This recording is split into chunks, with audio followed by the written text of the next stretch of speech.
我们或许不是第一个在宇宙里的文明，当然也不会是最后一个。你有没有想过，也许我们现在的这个宇宙根本不是第一次出现，也许这不是开始，只是又一次开始。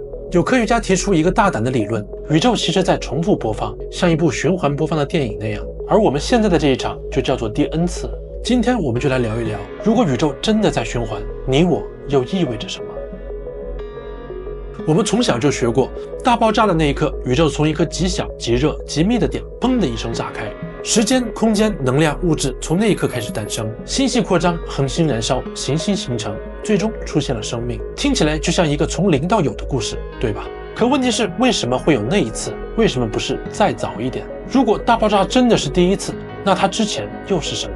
科学家常常说，在那之前不存在时间，听起来像是在打太极。于是有人提出了一个更大胆的假设：大爆炸不是开始，而是循环的某一个节点。这个理论来自一个英国的物理学家罗杰·彭罗斯，他提出一种想法，叫循环宇宙，意思是宇宙不是一次性用品，而是不断的经历诞生、膨胀、消散、再重生。你可以把它想象成宇宙像一团会呼吸的气球，吸一口气就开始膨胀，呼出去的时候，一切开始变得稀薄、冰冷，最后直到什么都没有。等到它完全放空了，就会突然又吸一口气，再次变成一个新的宇宙。彭罗斯认为，我们现在的宇宙其实是上一个宇宙死去之后重新复活的产物。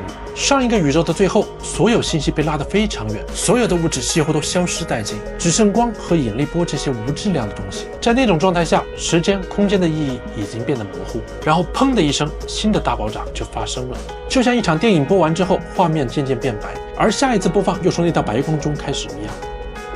听起来是不是像科幻小说？可科学家真的找过证据，他们研究宇宙背景辐射，就是那层覆盖在宇宙里的微波余晖，就像老电视机里雪花点的那种底噪。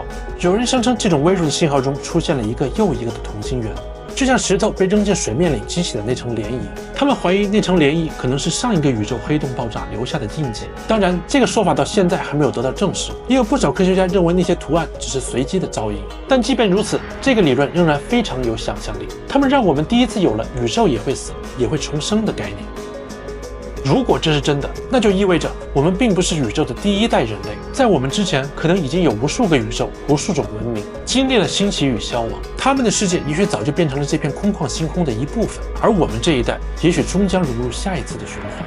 那听起来当然有点悲伤，但其实也挺浪漫。我们不是一次性的存在，而是永恒的片段。就像你的人生看似有开始和结束，可有时候一段记忆、一个行为会像回声一样，一次又一次的在时间里重现。也许宇宙就是这样，在无限的循环里不断的复写自己。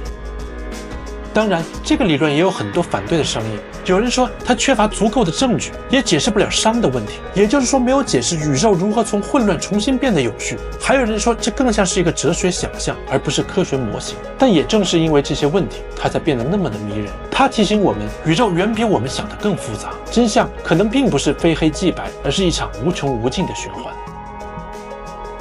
如果宇宙真的在重复播放，那我们是否也在经历一场自己人生的循环？或者说，我们每一次的似曾相识，是不是都来自上一个宇宙的记忆残影？欢迎在评论区写下你的想法。下一期我们再来聊一聊地球上那些你永远不可能到达的地方。好了，这期内容就到这里。如果你也喜欢我的内容，请关注、点赞、转发、收藏。咱们下期再见。